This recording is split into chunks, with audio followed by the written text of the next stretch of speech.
بالعالمین والصلاة والسلام علی سید الانبیاء والمرسلین اما بعد فاعوذ باللہ من الشیطان الرجیم بسم اللہ الرحمن الرحیم۔ آج انشاءاللہ تعالیٰ سورہ بقرہ کی آیت نمبر 102 سے تفسیر کا آغاز ہوگا۔ اللہ تبارک و تعالی نے ارشاد فرمایا کہ وَاتَّبَعُوا مَا تَتْلُو الشَّيَاطِينُ عَلَى مُلْكِ سُلَيْمَانَ، اور پیروی کی انہوں نے اس کی جو پڑھتے تھے شیطان سلیمان کی بادشاہت میں۔ یہ اصل میں آیات کا شان نزول ذہن میں رکھنا بہت ضروری ہے کہ اللہ نے ارشاد فرمایا کہ اور وہ پیچھے ہو گئے اس تعلیم کے یا ان کفریہ کلمات کے جو جادو کے سلسلے میں شیطان سلیمان کی بادشاہت میں تلاوت کرتے تھے، پڑھتے تھے۔ تو مسئلہ یہ ہے کہ اس کا شان نزول یہ ہے کہ حضرت سلیمان علیہ السلام کے زمانے میں شیاطین آسمان تک پہنچ جاتے تھے، اور اللہ تبارک و تعالیٰ نے جو آئندہ معاملات کرنے ہوتے تھے اور وہ صحائف میں فرشتوں کو پہنچا دیے ہوتے تھے، اس پہ فرشتے آپس میں کلام کر رہے ہوتے تھے کہ بارش کب ہوگی، کس جگہ ہوگی، کس کو کتنا رزق ملے گا، کون کب پیدا ہوگا، کس گھر میں بچہ پیدا ہوگا، کس گھر میں کسی کا انتقال ہوگا۔ تو شیطان ان باتوں کو سن لیا کرتے تھے، اور سننے کے بعد جو ان کے کاہن ہوا کرتے تھے، جادوگر وغیرہ ہوتے تھے، ان کو آ کے بتا دیتے تھے۔ کاہن پھر یہ باتیں لوگوں کے درمیان بتاتے، اور بعض اوقات وہ باتیں ویسے ہی ظہور پذیر ہو جاتی تھیں، یعنی جس میں جھوٹ کی ملاوٹ نہ ہوتی جنات کی طرف سے، وہ تو ویسے ہی ظہور پذیر ہو جاتی۔ تو اس سے پھر کاہنوں کا ایک اثر لوگوں پر قائم ہوا، اور لوگوں میں یہ بات مشہور ہو گئی کہ جنات کو اللہ تبارک و تعالیٰ نے علم غیب عطا فرمایا ہے، یہ غیبی طور پر علم غیب کے ذریعے ان باتوں کو جان لیتے ہیں۔ پھر اس زمانے کے جادوگروں اور کاہنوں نے ان تمام باتوں کو ایک کچھ کتابوں میں لکھا، اور خوب اور جھوٹ سوٹ بھی اس میں شامل کر دیا، اور اس طرح وہ کتابیں لوگوں میں عام کرنا شروع کیں۔ حضرت سلیمان علیہ السلام کو جب اس بات کا علم ہوا تو آپ نے ان تمام کتابوں کو قبضے میں کروا کر ایک صندوق میں بند کیا، اور اسے اپنے کرسی کے نیچے دبا دیا۔ روایت میں آتا ہے کہ جو بھی جن ان کتابوں کو نکالنے کی کوشش کرتا تو اللہ تبارک و تعالیٰ کے حکم سے جل جاتا تھا۔ جب حضرت سلیمان علیہ السلام کا وصال ہوا، اور آپ کے زمانے کے وہ علماء جو ان تمام واقعات کو جانتے تھے وہ بھی دنیا سے پردہ فرما گئے، تو پھر شیطان بنی اسرائیل کی ایک جماعت کے پاس آیا اور ان کو بتایا کہ میں تمہیں ایک ایسے خزانے کی خبر دیتا ہوں کہ اگر تم وہ خزانہ حاصل کر لو گے تو وہ کبھی بھی ختم نہیں ہوگا، تمہیں نفع دیتا رہے گا۔ ان لوگوں نے کہا کہ وہ کیا خزانہ ہے؟ تو اس نے کہا کہ اس کرسی کے نیچے تم کھودو، وہ خزانہ ملے گا۔ کھودا گیا تو یہ کتابیں باہر نکلیں۔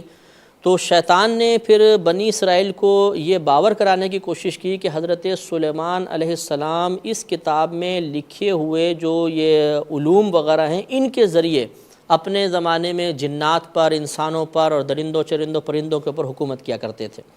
تو پھر یہ بنی اسرائیل میں ان کتابوں کی وجہ سے یہ بات مشہور ہو گئی معاذ اللہ کہ حضرت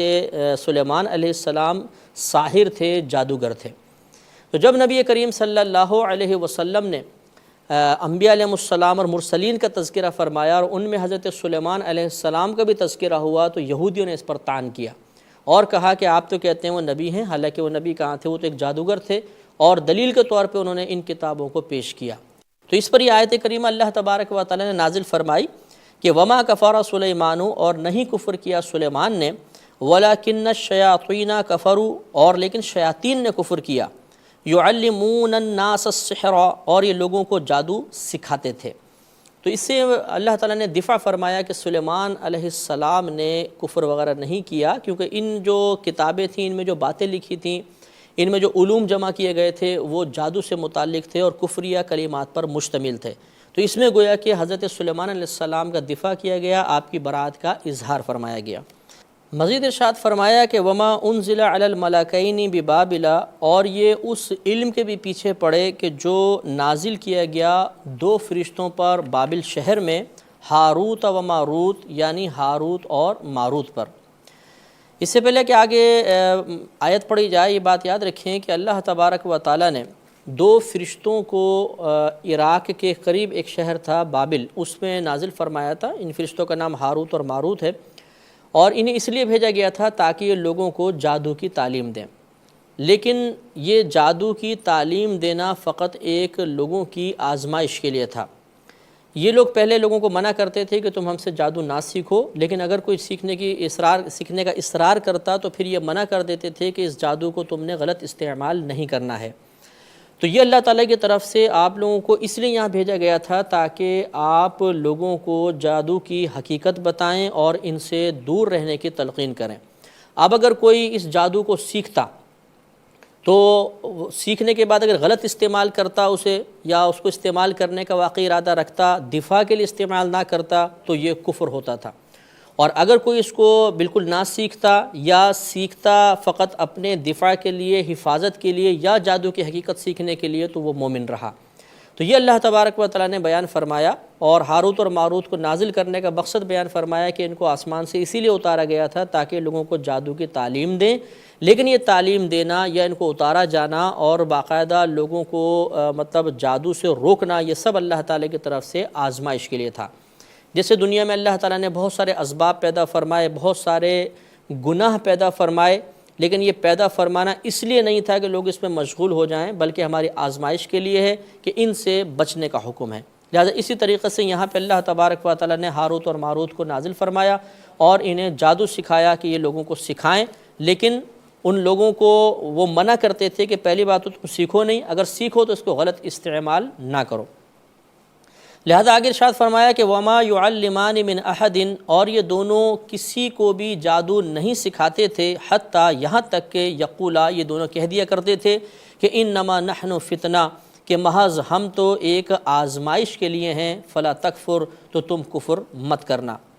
فیتعلمون منہما ما یفرقون به بین المرء وزوجہ، تو وہ لوگ ان دونوں سے اس چیز کو سیکھتے تھے، اس علم کو سیکھتے تھے جو شوہر اور بیوی کے درمیان جدائی کر دے۔ وما ہم بضارین بہ من احد الا باذن اللہ، اور وہ اس سے کوئی نقصان نہیں کر سکتے تھے مگر اللہ تبارک و تعالیٰ کے اذن اور اجازت سے۔ وَيَتَعَلَّمُونَ مَا يَضُرُّهُمْ وَلَا يَنْفَعُهُمْ، اور یہ وہ چیز سیکھتے تھے جو انہیں ضرر پہنچاتی تھی اور انہیں کوئی فائدہ نہیں دیتی تھی۔ تو جادو کا سیکھنا ان کے لیے ایک ضرر کا باعث تھا، کیونکہ اس کو غلط استعمال کرتے تھے اور یا تو کفر میں مبتلا ہوتے تھے یا شدید گناہ گار ہوتے تھے۔ لہذا اللہ نے ارشاد فرمایا کہ اس میں ان کے لیے نفع نہیں ہے بلکہ نقصان ہی نقصان ہے۔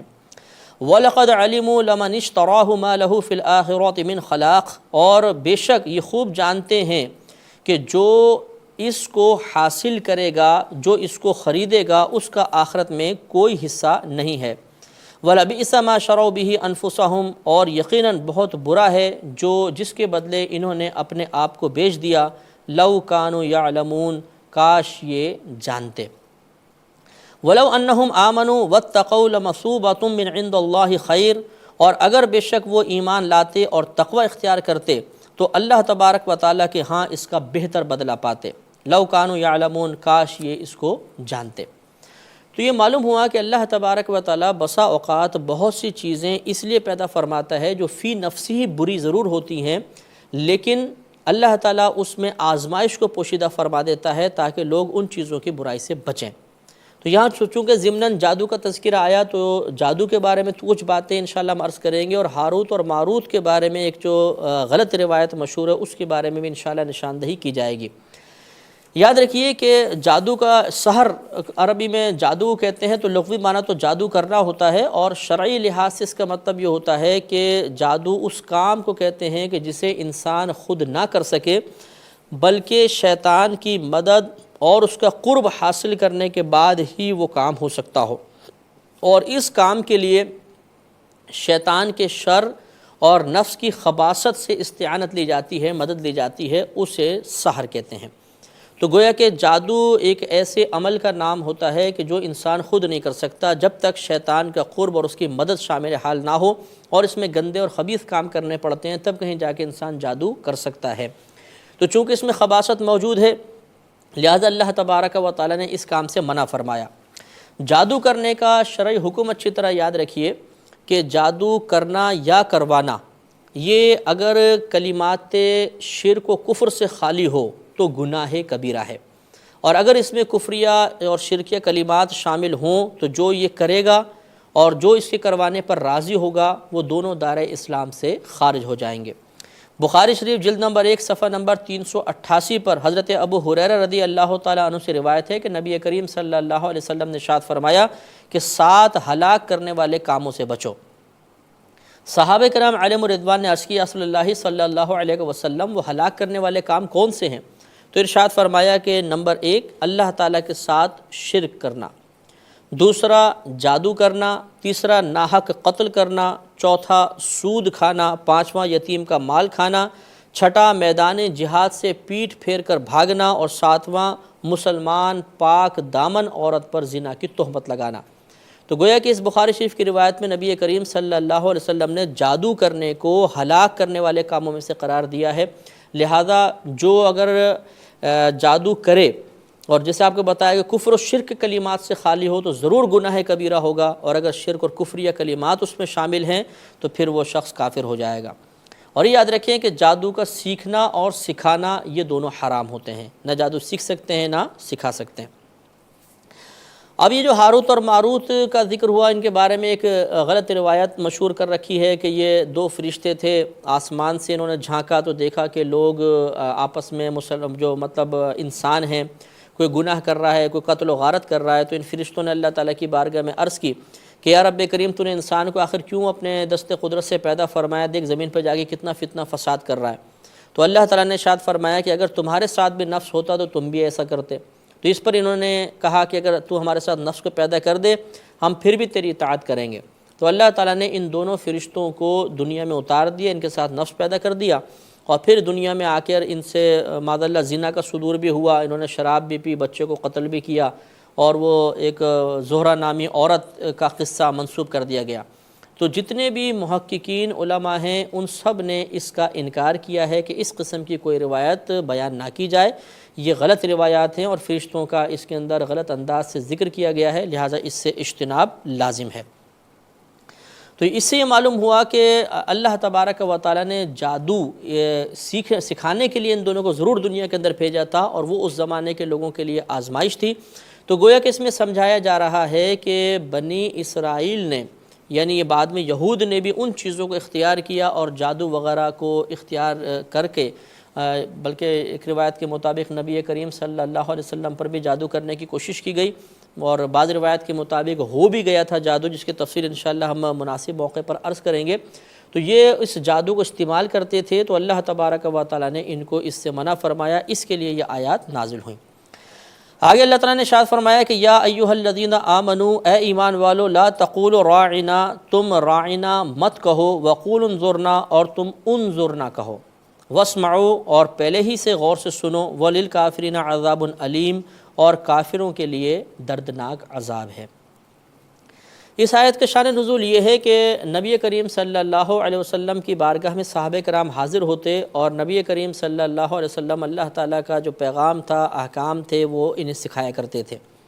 بعض اوقات صحابہ کرام کو سمجھ میں نہ آتا تو یہ عرض کرتے راعنا،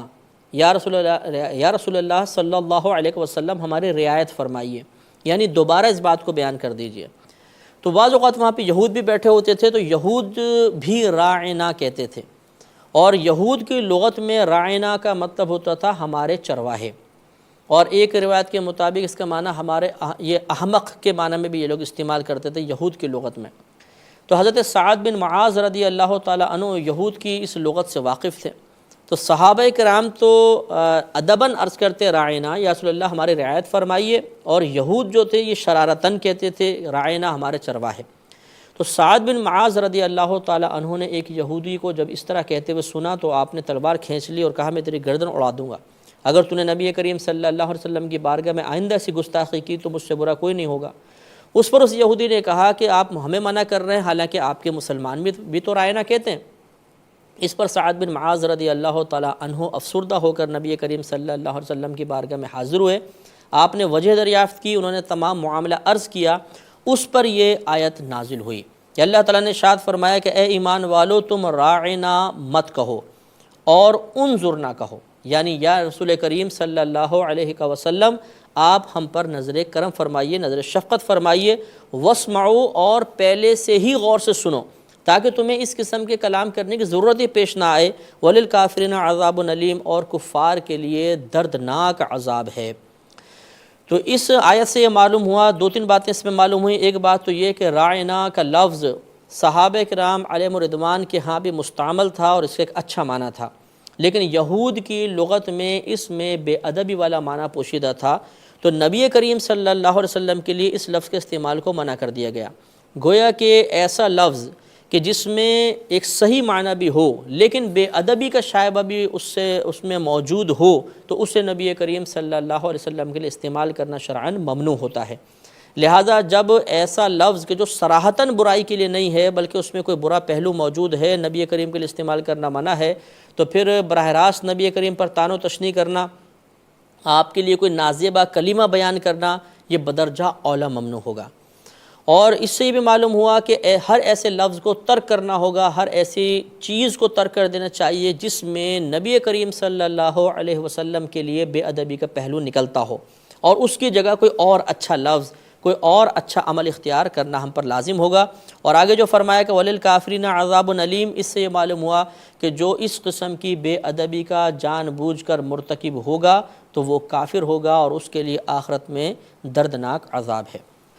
آگے اللہ تعالیٰ نے ارشاد فرمایا کہ مَا يَوَدُّ الَّذِينَ كَفَرُوا مِنْ أَهْلِ الْكِتَابِ وَلَا الْمُشْرِكِينَ، اور نہیں چاہتے وہ جو کافر ہوئے اہل کتاب میں سے اور نہ ہی مشرکین، أَن يُنَزَّلَ عَلَيْكُم مِّن خَيْرٍ مِّن رَبِّكُم، کہ نازل کی جائے تم پر کوئی بھلائی تمہارے رب کی طرف سے۔ وَاللَّهُ يَخْتَصُّ بِرَحْمَتِهِ مَن يَشَاءُ، حالانکہ اللہ تبارک و تعالیٰ اپنی رحمت کے ساتھ خاص فرما لیتا ہے جسے وہ چاہتا ہے۔ وَاللَّهُ ذُو الْفَضْلِ الْعَظِيمِ، اور اللہ تعالیٰ فضل عظیم والا ہے۔ یہ اصل میں جب بنی اسرائیل نے یعنی یہود نے جب یہ دیکھا کہ نبی کریم صلی اللہ علیہ وسلم قریش میں سے ہو گئے ہیں، یعنی بنی اسرائیل سے ہٹ کر ہوئے ہیں، تو ان کو حسد پیدا ہوا، کیونکہ یہ آخری نبی کے متمنی تھے اور ان کی تمنا یہ تھی کہ آخری نبی بھی بنی اسرائیل میں سے ہوں۔ اسی طرح مشرکین یہ چاہتے تھے کہ وہ ہم میں سے ہوں، یعنی جب نبی کریم صلی اللہ علیہ وسلم نے اعلان نبوت فرمایا تو مشرکین کو بھی اس لیے برا لگا، یہ چاہتے تھے کہ یہ ہم میں سے ہوں۔ تو اس لیے یہ اللہ تعالیٰ نے ارشاد فرمایا کہ نہ تو مشرکین اور نہ یہ اہل کتاب یہ چیز پسند ہی نہیں کرتے کہ آپ پر اللہ تعالیٰ کی طرف سے کوئی بھلائی نازل ہو، یعنی جو اللہ کا انعام ہے، یہ جو قرآن کا نزول ہو رہا ہے، یہ دونوں گروپ یہ نہیں چاہتے کہ آپ پر کوئی بھلائی نازل ہو، حالانکہ اللہ تبارک و تعالیٰ اپنے رحمت کے ساتھ جس کو چاہتا ہے خاص فرما لیتا ہے، اور اللہ تعالیٰ فضل عظیم والا ہے، لہٰذا ان کو اس طرح اعتراض کا حق حاصل نہیں ہے اور نہ برا ماننا ان کے لیے مناسب ہے۔ آگے ارشاد فرمایا کہ ما ننسخ من آیت او ننسیہا، کہ جو منسوخ کر دیں ہم کوئی آیت یا اسے بھلا دیں، نأتی بخیر منہا او مثلہا، تو ہم اس سے بہتر یا اسی کی مثل لے آتے ہیں۔ الم تعلم، کیا تو نہیں جانتا، ان اللہ علی کل شیء قدیر، کہ بے شک اللہ تبارک و تعالی ہر چاہت پر قادر ہے۔ یہ ہم نے تمہید جو قرآن کی تفسیر کے تمہیدی بیان کیے تھے، اس میں نسخ کے بارے میں آپ کو چند باتیں بتائی تھیں کہ نسخ کا معنی ہوتا ہے منسوخ کر دینا، زائل کر دینا، کسی شے کو ہٹا دینا،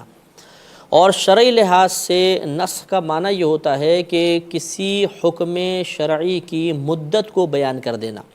کہ اس کی مدت اس وقت ہے۔ تو گویا کہ جب اللہ تبارک و تعالیٰ کوئی ناسخ آیت نازل فرماتا ہے،